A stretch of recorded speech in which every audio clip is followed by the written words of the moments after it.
Socializing 27. In a narration found in Sahih Muslim, number 290, the Holy Prophet Muhammad, peace and blessings be upon him, warned that the one who spreads malicious gossip will not enter paradise. This is the one who spreads gossip, whether it is true or not, which causes problems between people and leads to fractured and broken relationships. This is an evil characteristic, and those who behave in such a manner are in fact human devils, as this mentality belongs to none other than the devil. He always strives to cause separation between people. Allah, the Exalted, has cursed this type of person in the Holy Quran. Chapter 104 Al-Humazah, verse 1. Woe to every backbiter and slanderer! How can one expect Allah, the Exalted, to fix their problems and bestow them with blessings if this curse has surrounded them? The only time tale-bearing is acceptable is when one is warning others of a danger. It is a duty on a Muslim not to pay any attention to a tale-bearer, as they are wicked people who should not be trusted or believed. Chapter 49 Al-Hujurat, verse 6. O you who have believed, if there comes to you a disobedient one with information, investigate, lest you harm a people out of ignorance. And chapter 24 An-Nur, verse 12. Why, when you heard it, did not the believing men and believing women think good of themselves, i.e. one another, and say, this is an obvious falsehood? A Muslim should forbid the tale-bearer from continuing with this evil characteristic, and urge them to sincerely repent. As commanded in the Holy Quran, a Muslim should not harbor any ill will against the person that supposedly said something bad about them or others.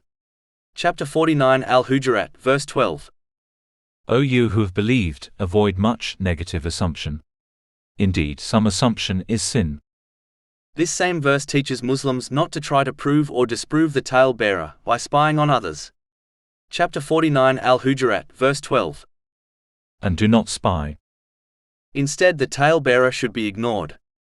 A Muslim should not mention the information given to them by the tale-bearer to another person, or mention the tale-bearer, as this would make them a tale-bearer as well. Muslims should avoid tale-bearing and the company of tale-bearers, as they can never be worthy of trust or companionship until they sincerely repent. One must remember that the one who gossips about others with a person will also gossip about that person with others.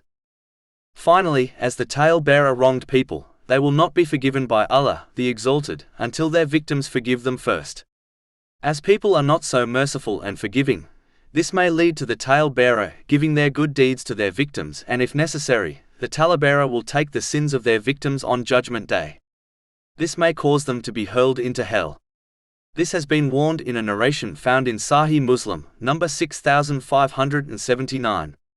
Finally, the warning in the main narration of losing out on paradise can easily occur for a tale-bearer, as the malicious gossip they initiated can easily spread like wildfire across the community and even the world through social media.